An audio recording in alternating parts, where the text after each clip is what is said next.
and welcome once again to Superconnectivity. I'm your host, Charlie, the Professor Esser, and with me as always is a right-hand man, Phil, me and Parrish. It's Phil, glad as always to have you. So let's see, a lot of news out there today in the world of Marvel and related properties. Let's go up with Cloak and Dagger. Did you see the new the Cloak and Dagger trailer that we just got dropped? Yes, I did. For Freeform, the new place that Marvel is putting their shows. So right now Marvel has shows on, and these are Marvel Studio produced shows on Freeform. Well, coming to Freeform, Netflix and ABC. Mm-hmm. That's pretty awesome. That's 3 networks, all united, and that's pretty great. And now, there was a great little shout out. I don't know if it's a shout out. I don't know how you want to define it as a shout out. Is it a shout out to Peggy Carter? Is it a shout out to did you see the company that is associated with our with that? We get a nice big corporate logo in the middle of the introduction of Cloak and Dagger. Yeah, wasn't it Roxxon? Yes, Roxxon. And what I liked about Roxxon is, of course, that Roxxon, of course, is the company that Peggy Carter found was experimenting with the Dark Force, with black magic energy. And in that, finding that as a tie to young Cloak strikes me as kind of important, Mm-hmm. I mean, maybe it's just, Roxxon is our local villainous corporation, so we do know that. So maybe I'm reading too much into it, but I just thought it was very convenient that the last time we saw Zero Matter, which we know is the Dark Force, mm-hmm. which we know is the source of Cloak's power, it was at a Roxxon facility. And I wonder if we're going to have some kind of ties to that second season of Peggy Carter here. Ooh. Yeah, that's my big guess on this. Now, aside from that, it seems pretty nice. We see that we have Tandy and Tyrone, and they've got kind of a cute relationship there, and they're being very cutesy teeny. They seem to have downplayed wrong side of the tracks Tyrone a bit to make him much more respectable, which I guess is probably in keeping with the norms of the day. Mm-hmm.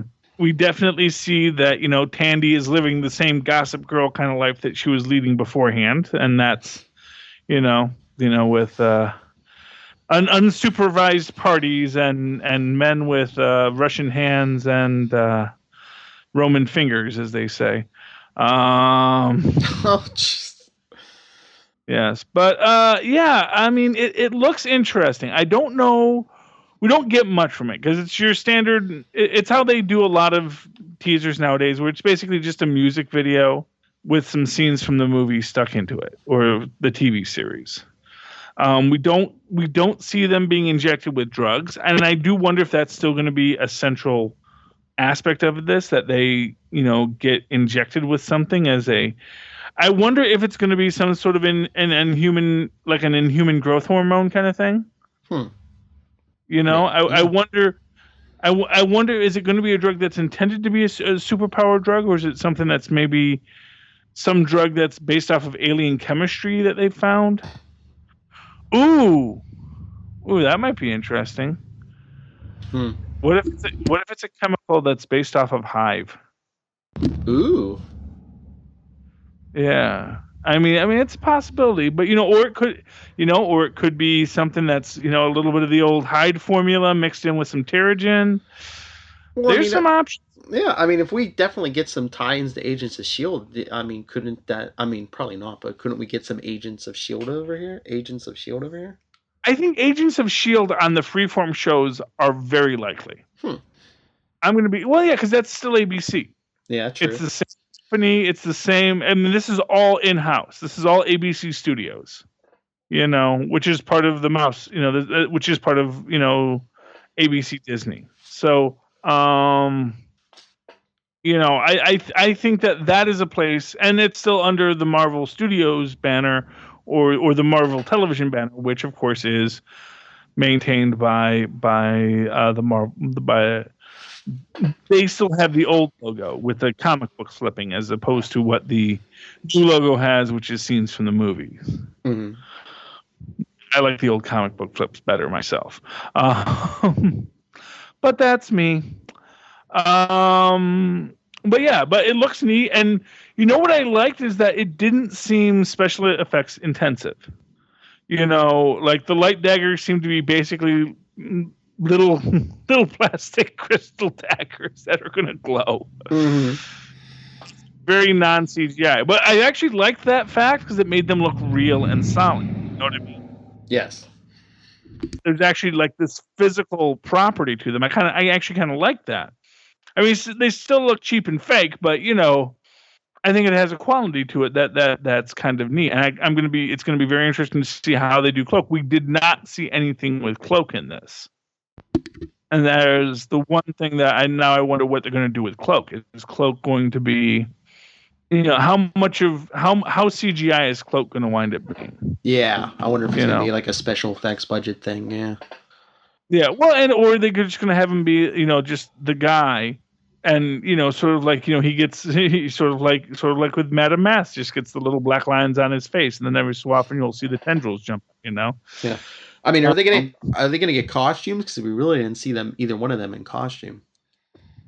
I think you kind of have to get them in costumes at some point because they are Cloak and Dagger. If nothing else, you got to have Cloak and a cloak. Yes. Because otherwise, what's the cloak?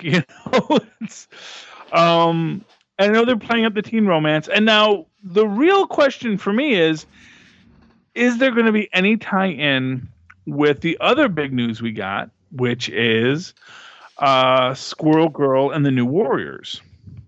Yes, because that's the same channel, right? That's the same channel, right? Freeform, and they are describing it as a comedy.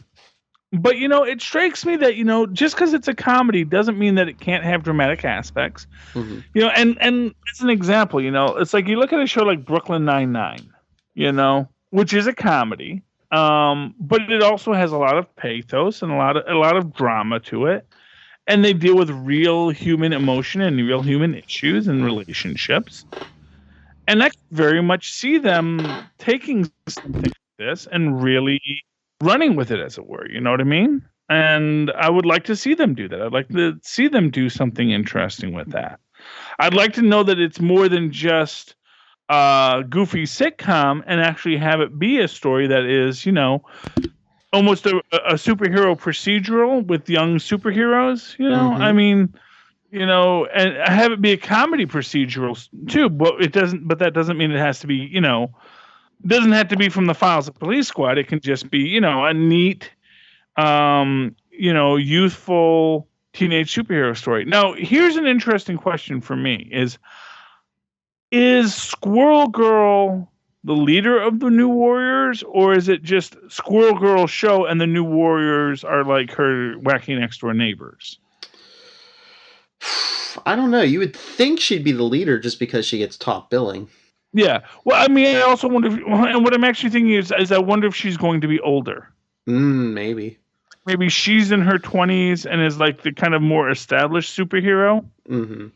And then the others are all kind of like teenagers. Like she runs her own Avengers Academy or whatever. Well, or even she's sort of making her way in the superheroing world, and then these young kids sort of glom onto her because she is the unbeatable Squirrel Girl. Mm-hmm. I mean, it's an interesting question. We really don't have much about this, but we do know. Because we all, and then we also know, because we got our lineup, and our lineup includes which is interesting, includes some people who are technically mutants. Mm-hmm. But they did not make the cut. Because I was actually thinking, and we'll talk about this in a minute, because that ties into something else. But, I was thinking, well, they probably can't have Justice because he's a mutant. They probably can't have Firestar because she's a mutant. But they are having Debris, who is our African American. Is she bisexual or gay? I forget which. But anyway, our LGBT African American character with psychokinetic powers. We have a character by the name of Microbe, who, first off, I'm excited because he's an ample American character. Because I do like ample Americans as an ample American myself, and but what I like is that at least from the drawings we've seen, they're casting him as Asian, and which means you're going to have an Asian superhero whose powers are not karate based. And as I've always said, like when you talk about diversity is great, but what is better than even just having a role for someone is having a role that plays against the stereotypes that are established about them. So to have an Asian American character who is, a fat guy who talks to microbes, I think that's kind of a cool idea. Mm-hmm. It's a cool role for the Asian American character, because, like I say, there are lots of Asian American characters who are just kung fu fighters, and you don't want to pigeonhole the idea. And who is our kung fu fighter is, of course, our African American character, Night Thrasher. We don't know if he has a skateboard or not. I get the feeling there's going to be a lot of references to. I get the feeling, here's what I'm going to say: if this is a comedy show. Sort of like every so often on Teen Titans Go, they'll reference like Robin's old costumes. Yes. And things Robin used to do before he got all tough and mean. And I wonder if you're going to get like a lot of that about Night Thrasher. Like, didn't you used to have a rocket-powered skateboard? It's like, no, it never happened that way. But Night Thrasher, and of course, if they keep with the thematics of the original, he's the founder and the leader of the New Warriors, and I wonder if maybe it's going to be like he has his New Warriors team, his own little Avengers, even if they're not quite the best Avengers out there, but these were the best they were the best he could get, and of course Squirrel Girl winds up being his star, and he of course thinks of himself as the leader. But maybe, Squirrel Girl winds up leading a lot. It's going to be interesting what they do there. Another character they're having on there. Well, actually, so in addition to Debris and Microbe, Night Thrasher, and Squirrel Girl, we also have Speedball, which I think I think if you did New Warriors without Speedball, I think people would have been. I think you could have gotten away with New Warriors without Night Thrasher easier than you could get away with New Warriors without Speedball. Yeah, maybe. Because I do think Speedball is really the iconic character for the New Warriors. Mm-hmm. Yeah, he wasn't the founder. Yeah, it's sort of like kind of in the way that Captain America is the iconic Avenger, even though he's not a founding member. You know what I mean? Yeah. But anyway, but they're having him there. I worry that the CGI is gonna be. I always worry about that when you add these characters who are kind of CGI intensive. Because either they look bad or you have to keep on coming up with excuses why they can't use their powers. It's like Firestorm on Legends of Tomorrow. He's basically a Superman pastiche, which means he could really very quickly wipe out any enemy they come in contact with, but they can't use him because it costs too much when they have him in the scene. Yeah, I'm just hoping. So I worry about that. I'm just hoping they do more action, and hopefully it's not like, I don't know, like 30 minutes of romance and like 12 minutes of action. Well, yeah, I mean it's a teen show, but I think I think it might be romance intensive in the sense that it's hard to find romance when you're a teenager. True. You know, you know what I mean. And I wonder if maybe like Squirrel Girl is going to be kind of like the kind of like the wise, sassy aunt of the group. You know, the one giving advice and which is very in keeping with the way that Squirrel Girl has been like presented of late. That she likes to talk through her problems with her villains.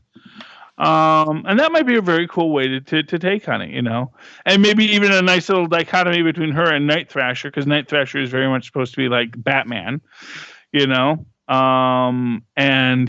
she's like, well, no, let's just talk to them. Let's see what their problem is. Let's see if we can solve the problem without having to fight. Of course, Night Thrasher wants to fight, so that'll be interesting. But yeah, I'm actually very excited about the show. I really am. It sounds like it's going to be interesting, but we'll see what happens. But we did notice that Vance Astrovic, Justice, is not in this, and you have the interesting theory as to why that was, and it ties into Guardians of the Galaxy. Yeah, I completely forgot about the mutant angle until you said it, but I mean, they could always easily have made him like an Inhuman or something. But we got the announcement, spoilers, they revealed Sylvester Stallone's role in Guardians of the Galaxy, and it's, what's the real name? Stegar Ogard or something. It's Starhawk, a member of the original Guardians from the 30th century, and he said, what was it James Gunn said, the original, the 30th century Guardians are going to be in there, which makes sense because in the comics, Yondu was a member of that team. So yeah, well, I was reading another article on it. Ving Rhames is playing Charlie 27. Yes, which is cool. And they mentioned the other Starhawk, the female Starhawk that was going to be in too. But I guess what James Gunn was saying was that basically that, and it kind of sounds interesting because it kind of sounds like something that was like in the past, that Yondu used to have his own team, like that's what I'm thinking. I'm thinking it. Yeah, they're the original Guardians of the Galaxy, but yeah, I wonder if they're going to be from the future or if it's going to be just in this timeline. Yeah, or maybe maybe they're from the future and they got thrown to the past, and or maybe Yondu got thrown to the past, and now maybe that's one of our post-credit scenes is Sylvester Stallone getting the band back together, from the future coming back to the past to find everyone. That's probably what it is. Because did you see? I forget where I was reading it. I think they said this one there's going to be at least 4, maybe 5 end credit scenes. Yeah, the last number I heard was 5. That's nuts. Well, it's not that crazy because it just means that they're going to keep on. It means they're going to keep on interrupting the credits for another gag. Yeah. It is very interesting what they're building out here with this, and of course with this, but as you were saying, if these characters are the 30th century Guardians, and that would be why they might not be able to have Vance Astrovic in the New Warriors. Because among the 30th century heroes, there is also a gentleman by the name of Vance Astro, who is a parallel universe version of Vance Astrovic, who, of course, became an astronaut with a symbiotic armor suit that allows him to live, forever, essentially. And yeah. So I mean, that could be why they did not have Vance on it, because they don't want to confuse people with 2 different versions of Vance Astro. Yeah, and not only that, but it'd be confusing, and also it could be that maybe James Gunn has Vance Astro's rights, and they don't want to let him be in the TV series too. Yeah. But I mean, the second team of Guardians makes sense because, like we were talking about earlier today, like I said, at least this way you have more Guardians to play with. So if we're getting 60 some characters in Infinity War. That fills in some more roles, and then the Guardians aren't hopelessly outnumbered by all the heroes of Earth. Yeah. Yeah, it will be very interesting what they do with this. We're gonna have to see. It might not be as big of a thing as we would like. But we'll have to see. I got 2 thoughts on Vance Astro. Sorry. One, in the future, he found and was carried for the longest time Captain America's shield because he has telekinesis. So think about throwing that around. Oh, he needs the shield if he's in it. And 2, maybe casting. Have they mentioned yet who Michael Rosenbaum is cast as yet? Oh, I don't know. No, I don't think they have said what Michael Rosenbaum is yet. Oh, Vance Astro. He would be fantastic as Major Victory. Yeah, because he was up for the role of Star-Lord for a while, so yeah. Oh, that would be awesome. And I hope they give him Cap Shield. Yeah. If they do a thing where they are time travelers, I want that as a post-credit scene, Mm-hmm. or even just them pulling, just like they did in when they rebooted the comic with the Star-Lord Guardians, just have them pull Vance Astro out of the ice, yes, in a replay of the Cap scene with him with the shield, Oh, that would be awesome. That would be really great. 2 shields, though, that might be something to take down Thanos with, because I think in the original Guardians from the 90s series, I think for a while, the 30th Century Guardians were in the present, and Doctor Strange had to put like a spell on, I think, Vance Astro's shield, because they're like, 2 of Cap's shields, if they were touched, it would be a very bad thing for like time and space. Oh, yeah. And of course, they're all vibrating, so that's not good. Yeah, so that is very exciting. We're rapidly approaching Guardians. It's coming soon. Another interesting bit of tidbit is they explained. Well, they didn't really explain, but you can kind of piece together why it is the Collector is not blue, or not the Collector. Why the Grandmaster is not blue. Did you see this? I kind of saw the headline. I really didn't get to read the article. Wasn't it from another movie Jeff Goldblum was in? Yeah, Jeff Goldblum was in a very fantastic film. Highly recommend you go out and watch it as soon as you can, because I'm sure it informs his Grandmaster character greatly. He was in a film called Earth Girls Are Easy. Honestly, the star power in this is pretty great. It's Gina Davis, Julie Brown, who's got the comedy chops, of course, and then you have Jeff Goldblum, Damon Wayans, and Jim Carrey. And they play. So Jeff Goldblum, Jim Carrey, and Damon Wayans, they play space aliens, and one is blue, one is red, and one is yellow, and they're all covered in fur, so they look like gorillas, and then they come to Earth, and then they. Julie Brown, who's a cosmetologist, shaves them and gives them all makeovers, and it's very cool. It's a very cool, very fun film with a lot of great music. It's a musical comedy set in the 80s, so it is the quintessential 80s film. Surprised they haven't done a special on 80s Reboot Overdrive. I have to talk to Dave about that. Okay, but that is ostensibly why they didn't want to paint him blue. Mm-hmm. So either it's because he said, I don't want to be painted blue, I've been painted blue before and I don't want to do it, or they said, we don't want to paint him blue because then everyone's just going to make Earth Girls Are Easy jokes. Because his character was blue and Earth Girls Are Easy. So yeah, I mean that's the take. But it's great because you actually get to see Jeff Goldblum when he was young and beautiful and playing a sex symbol. Because it's very much the point of it was that Jeff Goldblum was the sexy alien, Mm-hmm. So yeah, but that's cool. I mean, I'm still very excited about Thor Ragnarok, even with a non-blue Elder of the Universe. We're gonna have to see where it all leads, What else is going on in the world of Marvel Comics today, Phil? What else? What else? Oh, the soundtrack for Guardians of the Galaxy Volume 2 hit today. Yes. And did you notice what the last song on that track list was? Oh yeah, I bought it. Yeah, I saw what it is, and it's specifically who sings it, who's on there.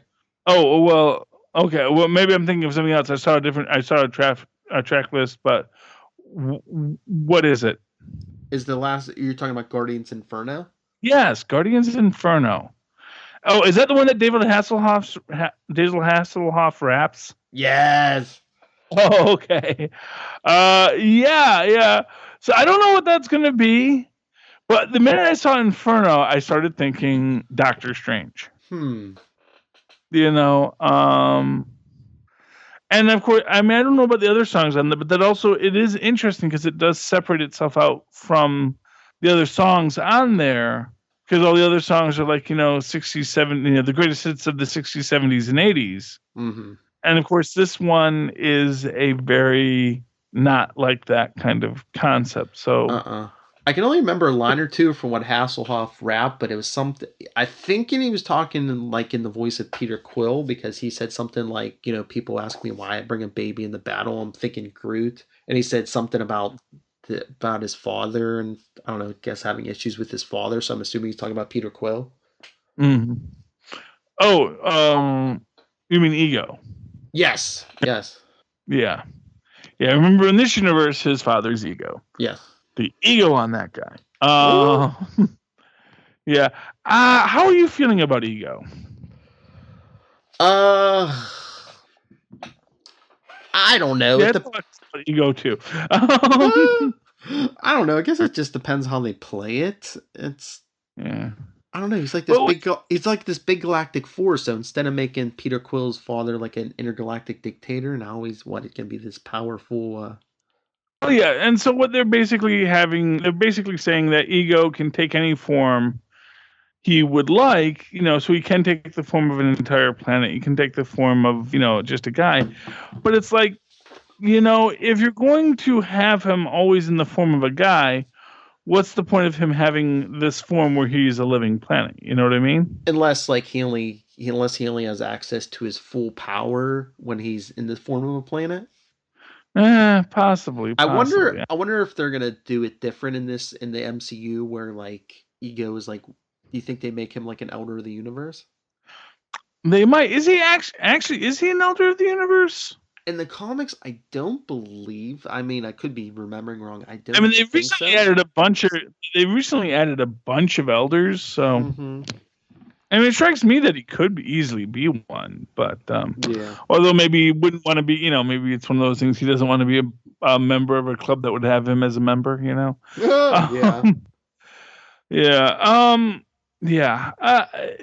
Thor comes out before Guardians, right? Or does Guardians come out first? No, Guardians comes out in 2 weeks. Thor's in November. Okay. So we got a nice long summer without Marvel movies. No, that's not true. Spider-Man Homecoming's in July? Yeah. Oh, okay. So then there we go. I didn't realize Spider-Man Homecoming was that close. I gotta check my calendar more. Okay. Anything else to discuss tonight, Phil? I don't think so. I think that was the big news is Guardians and the Freeform shows. Yeah, and they all look really good, and I really am liking Agents of S.H.I.E.L.D. this season. I just caught it last night, and the framework is pretty awesome. Mm-hmm. So that's good. I think they found a good formula with them like splitting the season in half. You had the first half Ghost Rider, now the second half in the framework. I think it works better for them. I'm inclined to agree. Okay, Phil. If anyone would like to talk to you about comic books or comic book related issues, how can they find you? Well, they can always contact me, nightwingpdp@gmail.com. On Twitter, I am @nightwingpdp. And check out all my blogs and podcasts. The easiest way is to go to southgatemediagroup.com or philparrish.wordpress.com.